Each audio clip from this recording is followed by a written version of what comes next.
अवधूत चिंतन श्री गुरुदेव दत्त. श्री स्वामी समर्थ. तुम्हा सगळ्यांचं आपल्या ध्यास स्वामीचा ह्या आपल्या चॅनलवर मनापासून खूप खूप स्वागत आहे. सर्व स्वामी भक्तांना अक्षय तृतीयेच्या खूप खूप मनापासून शुभेच्छा आहेत. आजच्या दिवशी म्हणजेच अक्षय तृतीयेच्या दिवशी काय काय सेवा करायच्या आहेत, काय काय उपाय करायचे आहेत, ह्यासाठी व्हिडिओ एंडपर्यंत नक्की बघा. आणि तुम्ही जर चॅनलवर नवीन असाल तर चॅनलला सबस्क्राईब करायला अजिबात विसरू नका. चला तर मग व्हिडिओला लगेच सुरुवात करूया. अक्षय तृतीया हा 3.5 मुहूर्तापैकी एक अत्यंत शुभ दिवस मानला जातो. या दिवशी केलेली सेवा, दान आणि भक्ती अक्षय राहते अशी मान्यता आहे. महिलांनी या दिवशी कोणत्या प्रकारची सेवा किंवा उपासना करावी आणि ती केल्याने फळ प्राप्तीत होतं, मनोकामना पूर्ण होतात, त्यासाठी आपण माहिती बघूया. अक्षय तृतीयेला भगवान विष्णू आणि माता लक्ष्मी यांची संयुक्त पूजा करावी. त्यांना पिवळी फुले, तुळस ही विष्णूसाठी वापरल्या जातात आणि अत्तर अर्पण करावे. श्री सुक्तम किंवा विष्णू सहस्त्रनाम पठण करणे अत्यंत फलदायी ठरते. आपल्या कुलदेवतेची ओटी भरणे किंवा तिचा नामस्मरण करणे, नाम जप करणे या दिवशी शुभ मानले जाते.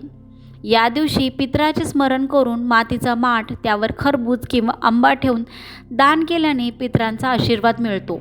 अक्षय तृतीयेला दानाचे महत्त्व अनन्यसाधारण आहे. महिला काही दान करू शकतात, जसं की तहानलेला पाणी पाजणे किंवा पानपोई सुरू करण्यास मदत करणे, ती सुद्धा खूप मोठी सेवा मानली जाते. गरजू लोकांना अन्न किंवा धान्य दान करावे. पंखा, छत्री, चप्पल किंवा सुती वस्त्रे याचे दान करावे. उन्हाळ्याच्या दिवसात करणे तो खूपच पुण्यकारक असते. या दिवशी सकाळी लवकर उठून स्नान केल्यावर घराचा उंबरठा स्वच्छ करून तिथे हळदी कुंकवाचे म्हणजे हळदीने लेपन करायचे आहे. जसं हळदीमध्ये आपण गोमूत्र आणि हे टाकून आपण हळदीचं लेपन करावं आणि त्याच्यावर कुंकू टाकून त्याचं पूजन करावं उंबरठ्याचं आणि रांगोळी काढावी. यामुळे घरात सकारात्मक ऊर्जा येते. या दिवशी नवीन दागिने किंवा लक्ष्मीचे प्रतीक म्हणून धने किंवा खडीसागर खरेदी करून त्याची पूजा केली तरी चालते. यंदा 19 एप्रिल 2026 रोजी अक्षय तृतीया साजरी केली जाणार आहे. अक्षय तृतीयेच्या दिवशी सकाळी सूर्याला अर्घ्य अर्पण करायचं आहे. जे पाणी तुम्ही सूर्याला अर्पण करत आहात ते पाणी तुम्ही वाया जाऊ देऊ न देता एका बादलीमध्ये पडेल असे अर्पण करा. नंतर ते पाणी तुम्ही झाडाला अर्पण करा आणि तुमच्या घराच्या मुख्य दरवाजा स्वच्छ पुसून घ्या. इतर दिवशी पुसत असाल तरी पण तुम्ही आजच्या दिवशीसुद्धा तुमचा घराचा मुख्य दरवाजा आहे तो तुम्हाला स्वच्छ पुसून घ्यायचा आहे. या दिवशी तुम्हाला तुमच्या बादलीमध्ये कापूरचं आणि मीठ हे मिश्रण छान उकळून थंड करून ते बकेटमध्ये टाकायचं आहे. त्यात थोडीशी हळद टाकायची आहे आणि थोडंसं गोमूत्र टाकायचं आहे. याने तुम्हाला फरशी पुसायची आहे. जसं आपण अमावास्येला करतो तसंच आजच्या दिवशीसुद्धा आपल्याला करायची आहे, ज्याने घरातील निगेटिव्ह ऊर्जा ही निघून जाईल आणि घरात सकारात्मक ऊर्जा टिकून राहील. या दिवशी हा उपाय केला तर अक्षय काळ तुमचा टिकून राहतं. फरशी पुसून झाल्यावर हळदीचे लेपन करायचे आहे. अक्षय तृतीयेच्या दिवशी देवघरसुद्धा स्वच्छ करायचं आहे.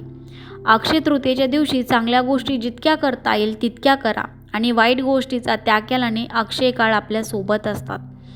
देवाची पूजा करणे, देवाची सेवा करणे खूप महत्त्वाचं असतं.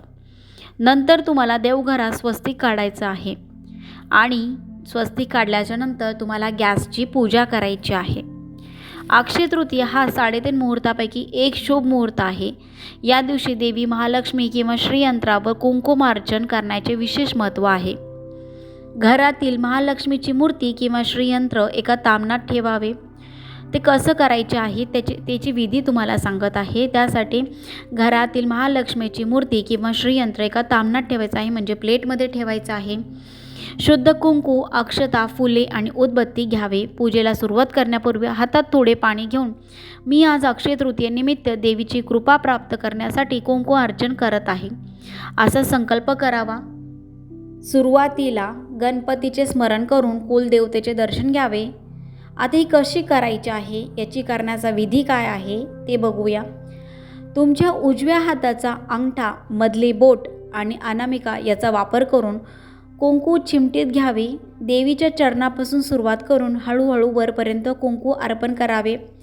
अर्चन करताना मंत्राचा जप करावा. ओम महालक्ष्मी नमः किंवा श्री सूक्त म्हणत प्रत्येक रुचेला म्हणजे श्लोकाला एकदा कुंकू अर्पण करावे. वेळ असल्यास ललिता सहस्रनाम वाचत 108 किंवा 1000 वेळा अर्चन करता येते. अर्चन पूर्ण झाल्यावर देवीला फुले आणि अक्षता अर्पण कराव्यात. देवीची आरती करावी किंवा नैवेद्य दाखवावा. पूजा संपल्यानंतर ते कुंकू एका डब्यात भरून ठेवावे आणि रोज कपाळाला ते लावावे. हे कुंकू प्रसाद म्हणून अत्यंत शुभ मानले जाते. जेव्हा पण तुमचं महत्त्वाचं काम असेल त्या दिवशी हे कुंकू तुम्ही लावून जा. अत्यंत शुभ असतं. देवीचा आशीर्वाद असतो त्या कुंकूमध्ये. कुंकू अर्पण करताना आपले पूर्ण लक्ष देवीच्या चरणाकडे असावे. श्रीयंत्राच्या मध्यबिंदूकडे, जर श्रीयंत्र वापरत असेल तर श्रीयंत्रेच्या मध्यबिंदूकडे लक्ष असावे.